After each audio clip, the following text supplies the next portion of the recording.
लोग की सभा होने वाली थी शिवपुरी पुछोर में, आपने परमिशन कैंसिल कर दी है, नाराजगी व्यक्त करना है, क्या पूरा मामला है? देखिए पत्रकार साथियों, आप सबको पता है कि धीरेन्द्र शास्त्री ने गैर संवैधानिक यात्रा निकाली थी, जिसका विरोध हमारे दलित पिछड़ा समाज संगठन ने संवैधानिक तरीके से किया था। राष्ट्रपति जी के यहाँ गए, सुप्रीम कोर्ट गए, राज्यपाल साहब से मिले।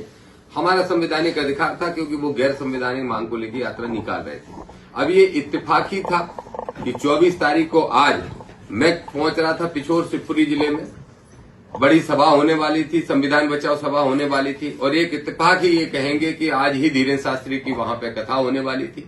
वहां पे 19 तारीख को हमारे संगठन के अध्यक्ष को अनुमति दी गई और 23 तारीख को कल शाम को वो निरस्त कर दी गई। और हवाला ये दिया गया कि हमारे पास पुलिस बल नहीं है, क्योंकि हमने सारा पुलिस बल धीरेन्द्र शास्त्री की कथा के लिए लगा दिया।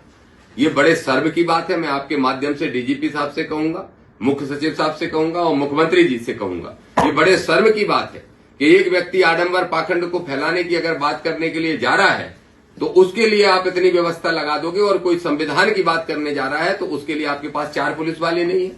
तो मैं इसको लेके हमारे संगठन ने तय किया है, आज ही हम हाईकोर्ट ग्वालियर जा रहे हैं और जरूर उन दोषी अधिकारियों को सजा दिलाने का काम करेंगे, कोर्ट से अपील करेंगे। दूसरा एक और विषय है, धीरेन्द्र शास्त्री की गैर संवैधानिक यात्राएं रुके, धीरेन्द्र शास्त्री की सांप्रदायिकता फैलाने वाली कथाओं को भी बैन किया जाए या उनको बाउंड किया जाए कि वो सांप्रदायिकता फैलाना कथावाचक मंच से बंद करें। इस मांग को लेकर भी ओबीसी का आरक्षण अभी तक मध्य प्रदेश की सरकार ने लागू नहीं किया। इंतजार कर रहे हैं 13% होल्ड अभ्यर्थी के कब वो डंका बजेगा, जिसकी बात मोहन यादव जी ने की थी कि डंके की चोट पे करेंगे। तो इसलिए उस मुद्दे को लेकर भी, और सिविल जज परीक्षा में हम हाईकोर्ट का स्वागत करते हैं जो निर्णय आया है सिविल जज भर्ती 2022 के मुद्दे पर, लेकिन हम ये मांग भी करते हैं कि एमपीपीएससी से एग्जाम कराया जाए और नियमों को व्यवहारिक बनाया जाए।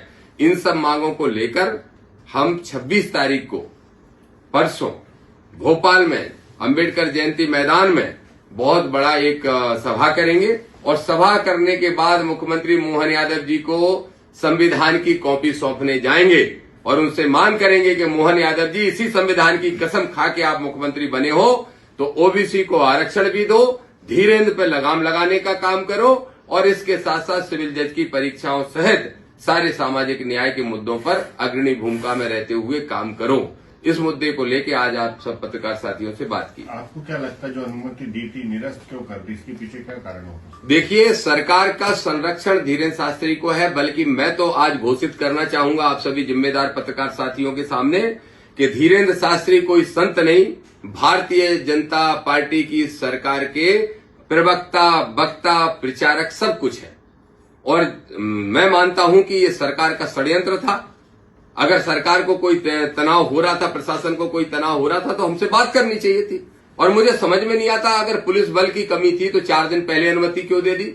तब तो धीरेन्द्र शास्त्री की यात्रा तो पहले से घोषित हो चुकी थी। तो सरकार अगर ऐसा षड्यंत्र करेगी तो हम कोर्ट के द्वारा भी लड़ेंगे, सड़क पे भी लड़ेंगे। और सदन में मैंने भाई चंद्रशेखर आजाद जी से बात की इस संबंध में, उन्होंने कहा आप मुझे भेजिए, मैं अभी से क्वेश्चन लगाता हूं।